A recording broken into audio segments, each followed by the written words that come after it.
Baik,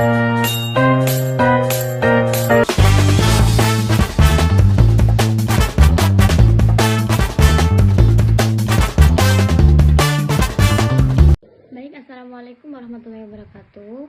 Di sini saya akan mereview tugas KPKI yang berjudul Mencapai Indonesia Merdeka. Tulisan ini dibuat oleh Soekarno pada tahun 1933 Maret. Sebelum Indonesia merdeka, dalam tulisannya Soekarno, ia ingin membuka mata rakyat Indonesia agar sadar mengapa bangsanya dijajah dan bagaimana cara agar bisa benar-benar merdeka. Ia menekankan bahwa kemerdekaan hanya bisa diraih oleh rakyat yang mau berjuang. Nah, mengapa Indonesia tidak merdeka? Menurut Soekarno sendiri, sejak dahulu bangsa Indonesia itu sering dijajah. Sejak dahulu, memang pernah ada kerajaan-kerajaan besar seperti Sriwijaya dan Majapahit. Namun, kemudian bangsa Eropa datang membawa sistem penjajahan. Penjajahan itu terjadi karena bangsa Eropa sudah maju dalam perdagangan dan teknologi. Sementara bangsa-bangsa di Asia, termasuk Indonesia saat itu sedang sangat lemah. Mereka menggunakan kesempatan ini untuk menguasai tanah dan kekayaan Indonesia.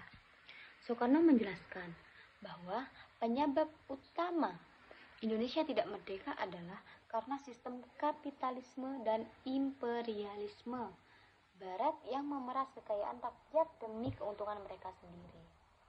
Nah, perubahan bentuk penjajahan.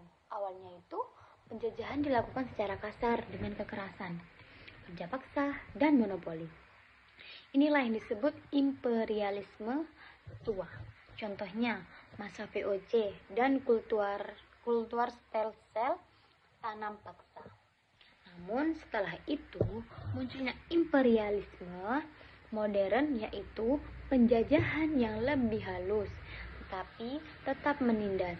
Penjajahan ini dilakukan lewat ekonomi dan industri seperti perkebunan, tambang, dan perdagangan besar. Walaupun tidak terlihat kasar, rakyat tetap menderita karena hasil bumi Indonesia dibawa ke luar negeri, sementara rakyatnya tetap miskin. Nah, kemudian nasib rakyat Indonesia atau kaum marhaen. Soekarno itu menyebut rakyat kecil sebagai kaum marhaen, yaitu orang yang hidup sederhana, bertani, dan bekerja keras tetapi tetap miskin. Ia juga menjelaskan bahwa rakyat hanya mendapatkan penghasilan sangat kecil, tidak cukup untuk hidup layak. Banyak yang kelaparan, menjual anak, bahkan bunuh diri karena putus asa.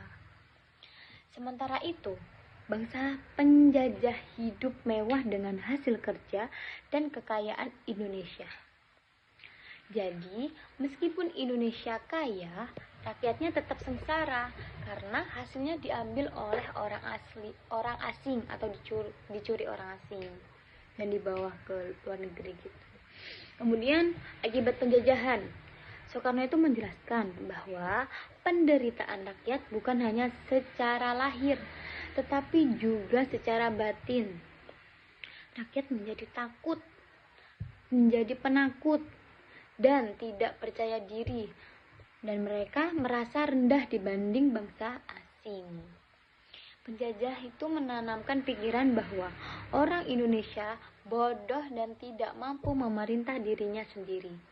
Akibatnya, rakyat kehilangan semangat dan keberanian untuk melawan.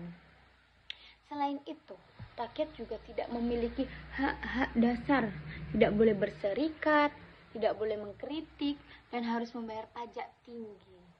Pendidikan dan kesehatan pun hanya sedikit dinikmati rakyat.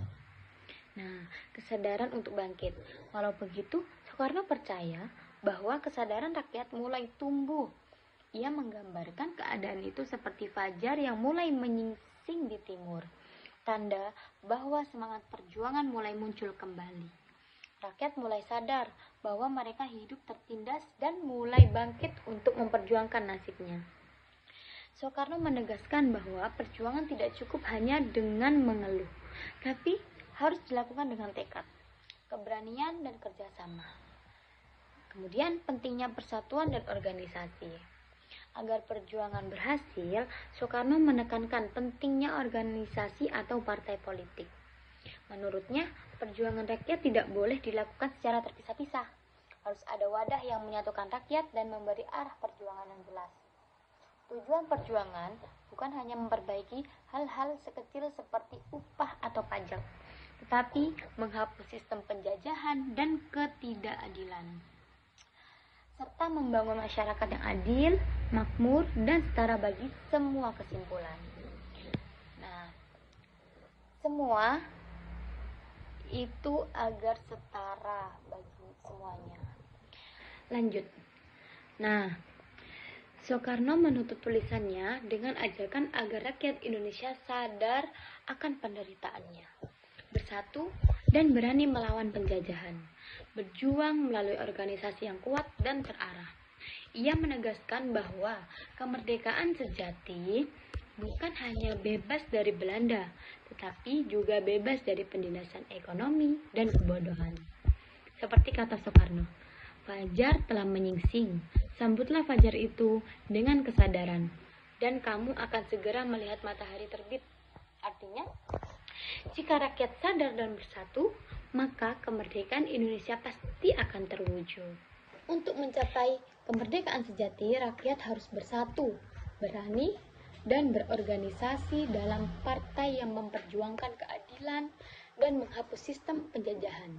Terima kasih. Oke teman-teman, terima kasih sudah menonton videonya.